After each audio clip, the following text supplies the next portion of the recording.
Hello and welcome to Tech Deals benchmark time in the 2018 Acer Predator Helios 300 gaming laptop computer. If this is your first one of these you've watched, welcome. If not, well, welcome back because I've done a ton of these. Link down in the description below to a whole bunch of games tested on this epically amazing $1,200 gaming laptop computer. This video is short and sweet. You are watching The Witcher 3 high detail on both the standard and the post-processing settings at 1080p, and we are over 60 frames per second. Now, we're here at the beginning and we're in the wilderness. I understand that not all areas of The Witcher 3 are the same performance. However, this is pretty good, and I've tested quite a few computers that are below 60 frames per second at 1080p high detail. This is not bad, and this is a gaming laptop. That's really good. Now, the graphics chip here is primarily responsible for what you're seeing, not the CPU or anything else. If you look at the performance numbers, it's all graphics chip. 6 Gigabite GTX 1060 running at just over 1700 megahertz. The clock speed's a little bit under a desktop card, but otherwise it's a full desktop chip, running at the temps of a full desktop chip. This is amazing from NVIDIA. I really got to give them credit for cramming desktop graphics cards into laptops with all the power of a laptop with maybe 5 or 10% less performance just because of slightly lower clock speed. Now, there are some details you could turn down if you want a higher frame rate, especially in other parts of the game that are a little bit busier. Because this laptop has a 144Hz IPS display, you'll see frame rates above 60 frames per second. Usually in my previous videos, such as last year's 2017 edition, which had a 60Hz display, I say just turn on VSync, lock it to 60 frames per second, your performance will be great. But in this case, you can certainly see it all because you've got a 144Hz display that will display up to 144 frames per second. CPU usage is next to nothing. This game is all graphics card bound, at least in the areas I've tested anyway. 3.9 gigahertz, very, very nice CPU. Very little system RAM usage here, and then again, great performance. Now I'm just running along the beach here. As I said, this is the beginning of the game, but wow. I've tested the same spot every time I've tested The Witcher 3. I've tested it on desktops, I've tested it on laptops.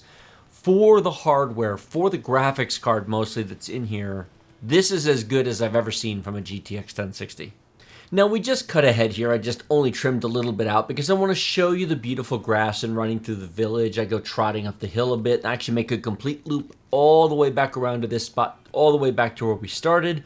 If you go any further, then you start the cutscene interaction, which interrupts the frame rate, which is why I keep it to this area, because if you hit that, then it's locked to 60 and it's a mess. I mentioned you could turn some settings down. The Hairworks for the main character is turned on because that's the default for high, but the Hairworks for everybody else is turned off. You could certainly turn that off if you wanted to. Shadows are always very demanding. You could look how gorgeous this is. This is stunning. Okay, we finally dipped with all those trees and all this vegetation. We did dip below 60 frames per second there. This game, no, it's not photorealistic. I mean, yes, you can tell the repeat of textures and the repeat of other things, but of all the games with grass and vegetation that I've tested, is this the prettiest? I don't know, but if it isn't, it's right up there. Look at those trees.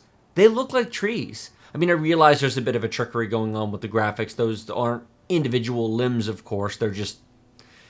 It's very well faked, let me put it this way, but boy, it sure looks pretty good. Here I ran up the hill and through the woods to the grandmother's house we went. Actually, there's no grandmother's house, but you know what I mean. We went running around in here for a while, but I think you get the point.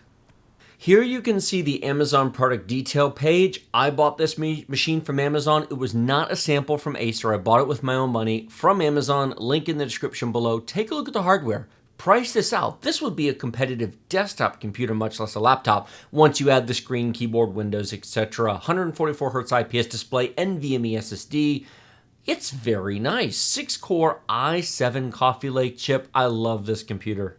And we averaged 63 frames per second throughout that entire benchmark run. It was actually about 8 minutes long that I actually tested the game. I only showed you about half of it. 63 frames per second, 51 frames per second, 1% low. So we were at least 51 frames per second 99% of the time.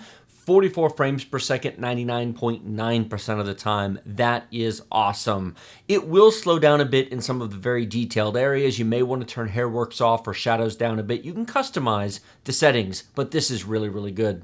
Like this video if you like it, share it with your friends if you loved it. Remember to subscribe to my channel with that big huge red button directly below. Hit the notification bell icon to be sure to be notified of all future upcoming videos. Post your comments below the video. Look at the video description for more details. Full playlist on all the games tested, the review, the link to Amazon, and a bunch of other stuff.